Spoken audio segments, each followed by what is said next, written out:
Саламатсыздарбы? Бүгүнкү күнгө алынган жаңылыктар топтоо менен тааныштырып, Нияз Ашматов. Америка Кошмо Штаттарынын президенти Дональд Трамп Иран демонстранттарды өлтүрүүнү токтотконун айтты. Ошондой эле ал мындан сырткары ар кандай аскердик чараларга жакындан көз салып турарын белгиледи. Трамп Кошмо Штаттары айыптоолорду азырынча тастыктай электигин билдирди. Fox News телеканалына курган маегинде Ирандын тышкы иштер министри Аббас Аракчи демонстранттарды дарга аспайбыз деп айткан. Бүгүн эртең да демонстранттарды дарга аспайбыз.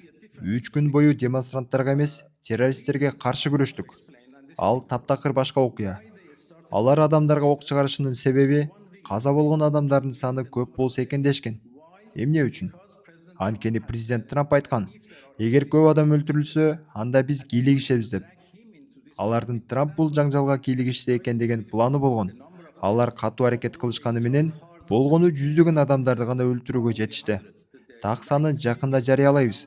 Бийлик балким бүгүн кечинде айтышы да мүмкүн. Акыркы күндөрү Трамп Ирандагы демонстранттарга кайрылып, жардам жолдо баратат деп билдирген.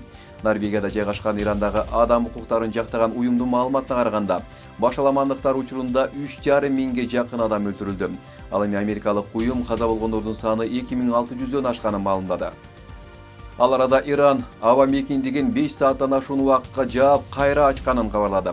Эскерте кетсек, буга чейин Иран АКШ сокку урушу мүмкүн деген жүйө менен аба мейкиндигин жапкан болчу. Аба каттамдарын көрсөтүп турган Flight Radar сайты болсо, Иран 2 сааттан ашуун убакытка аба мейкиндигин жапканын маалымдаган. Германиянын Lufthansa аба жолдору компаниясы АКШ Иранга сокку урам деп коркуткандан кийин кырдаал жөнгө салынганча Иран менен Ирактын аба мейкиндигинен учпай турарын айтты. АКШнын президенти Дональд Трамп Америка үчүн Гренландия керек экенин кайталап айтты. Ал Даниянын жарым автономиялуу аймагы саналган аралды коргоо маселесинде Данияга ишенбей турганын кошумчалады. Дания менен Гренландиянын тышкы иштер министрлери Ак үйдө АКШнын вице-президенти Джей Ди Венс жана мамлекеттик катчы Марко Рубио менен жолугушту. Түшүнбөстүктөрдү чечүү максатында жолугушууну Даниянын министри уюштурган. Тараптар бир чечимге келүү максатында комитет түзөөрүн маалымдашты. АКШ, Дания жана Гренландиянын лидерлери ортосунда Ак үйдө өткөн жолугушуудан кийин Гренландиянын премьер-министринин орун басары НАТОнун көптөгөн аскерлери Гренландияга баратканын айтты. Маалымат жыйыны учурунда ал аскерлер машыгууларга катышаарын кошумчалады. Буга чейин Гренландиядагы аскердик машыгууларга Франция, Германия жана бир катар Европа өлкөлөрү өз аскерлерин жөнөтөөрүн айтышкан. Америка Кошмо Штаттарынын президенти Дональд Трамп Венесуэланын убактылуу президенти Дельси Родригес менен биринчи жолу сүйлөштү. Эки лидер тең мунай, соода жана улуттук коопсуздук маселелерин талкуулашканы кабарланууда. Ал Родригести эң сонун адам катары сыпаттап, сүйлөшүүлөр көбүнчө позитивдүү маанайда өткөнүн жана эбегейсиз ийгиликтерди көрсөткөнүн кошумчалады. Родригес ушул айдын башында АКШнын аскерлери президент Николас Мадурону кармап, АКШга алып кеткенден кийин Венесуэланын убактылуу президенти болуп турат. Кошмо Штаттардын атайын чабарманы Стив Уитков президент Дональд Трамптын Израиль-Хамас согушун токтотуу планынын экинчи этабы башталганын жарыялады. План аймакта технократиялык Палестина өкмөтүн түзүүгө багытталган. Биринчи этаптын алкагында Хамас менен Израиль октябрь айында уг атышууну токтотууга, ошондой эле барымтадагы туткундарды алмашууга, Израиль аскерлеринин жарым-жартылай чыгып кетишине жана жардамды көбөйтүүгө макулдашкан. Уитковдун айтымында экинчи этапта Хамасты жана башка палестиналык аскерлерди куралсыздандыруу менен кошо Газаны кайра куруу жана толук демилитаризациялоо жүргүзүлөт. Украинада тынчтык келишими Путиндин айынан эмес, Зеленскийдин айынан жылбай турат. Бул тууралуу АКШнын президенти Дональд Трамп кабарлады. Ак үйдөгү эксклюзивдүү маегинде Трамп Орусиянын президенти Владимир Путин Украинага дээрлик 4 жыл мурун басып киргенин аяктоого даяр экенин, ал эми Зеленский унчукпай жатканын айтты. Бул европалык өнөктөштөрдүн Москва Украинадагы согушту токтотууга анча кызыктар эмес деген билдирүүсүнө карама-каршы келет. Трамптын комментарийлери Украина лидерлерине карата кайрадан нааразылыкты жаратып жатканын көрсөтүүдө. Эки президенттин мамилеси көптөн бери туруксуз болуп келген, бирок алардын өз ара аракеттенүүсү Трамптын кызматтагы биринчи жылына салыштырмалуу жакшыргандай сезилет.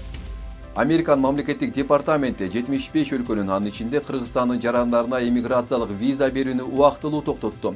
Бул тууралуу Fox News телеканалы кабарлады. Белгилүү болгондой, ошол 75 өлкөнүн арасында Казакстан, Өзбекстан, Азербайджан, Орусия, Грузия, Молдова, Ауганстан, Иран, Египет, Ирак жана башкалар бар. Маалыматты Ак үйдүн басма сөз катчысы Кэролайн Левитт да тастыктады. Жаңы эреже 21 январда күчүнө кирип, канчага созулаары белгисиз. AQShtын консулдук кызматкерлерине ошол мамлекеттердин жарандарына виза берүүдөн баш тартуу буйругу берилди.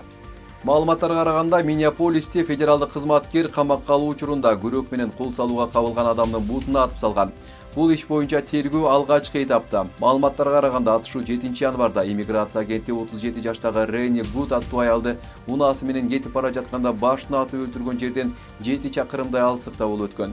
Ички коопсуздук департаментинин билдирүүсүндө федералдык укук коргоо органдарынын кызматкерлери AQShда мыйзамсыз жүргөн Венесуэладан келген адамды токтотконун билдиришти.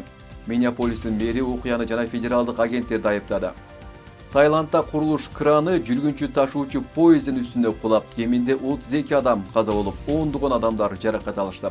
Рачима провинциясынын Након шаарында окуядан кийин тазалоо жана калыбына келтирүү иштери жүрүп жатат. Таштандыларды алып салуу жана темир жол линияларын калыбына келтирүү үчүн куткаруу топтору жөнөтүлдү. НАСАнын биринчи жардам көрсөтүүгө муктаж делген космонавты 3 экипаж мүчөсү менен эл аралык космос станциясынан учуп кетти. Видеодон AQShдан, Орусиядан жана Жапониядан барган 4 экипаж мүчөсү, атап айтканда космосто 5 ай жүргөндөн кийин эл аралык космос станциясынан чыгып келе жатканын көрүүгө болот. Алар SpaceX Dragon капсуласы менен Сан-Диего шаарына жакын жердеги Тынч океанга эртең менен конууну көздөп жатышат. Бирок НАСАнын кызматкерлери өткөн аптада медициналык жардамга муктаж болгон космонавттын ким экенин айтуудан баш тартышканы кабарланган. Алар ошондой эле ден соолугуна байланыштуу көйгөйлөрдү айтышкан эмес. Бул өзгөчө кырдаал эмес экенин баса белгилешкен. Космос станциясынан кетип жаткан командири Майк Фринк мурда ооруп жаткан космонавттын абалы туруктуу, коопсуз жана ага жакшы кам көрүлүп жатканын айткан. Геосаясий жана экономикалык бүйдөмү күчөп жаткан маалда алтын менен күмүштүн баасы рекорддук деңгээлде өстү. Алтындын баасы дээрлик 1%га көтөрүлүп, тарыхтагы эң жогорку чекке жетти. Жана 1 унция алтындын баасы $4646 ашты. Аналитиктер баалуу металлдарга болгон суроо талап жогорулагандыктан күмүштүн баасы 5%дан ашык жогорулап, рекорддук деңгээлге жеткенин айтышууда. Иранга байланыштуу чыңалуу да баалардын өсүшүнө себеп болду. YouTube ата-энелер балдарын кыска видеолорду көрүү убактысын башкарууда жардам берерин жарыялады. Ата-энелер эми кыска видеолор үчүн таймерлерди орнотуп алышат. Кирүү мүмкүнчүлүгүн убактылуу же биротоло бөгөттөй алышат жана уктоо убактысы менен тыныгууларды эскертип турууну сунуштай алышат. Функциялар өздөрүнүн кирүү убактысын чектөөнү каалаган чоңдор үчүн да тиешелүү. Алдыдагы жумаларда YouTube сунуштарга таасир этпестен ата-эне менен баланын аккаунттарынын ортосунда которулууну жеңилдетет. Жаңы көзөмөл TikTok, Instagram, Snapchat жана Facebook'тагы функцияларга окшош. Өспүрүмдөр үчүн учурдагы көзөмөлдөө куралдарына негизделген. Сиздер дүйнөлүк жаңылыктар топтому менен тааныша алыңыздар. Саламатта калыңыздар.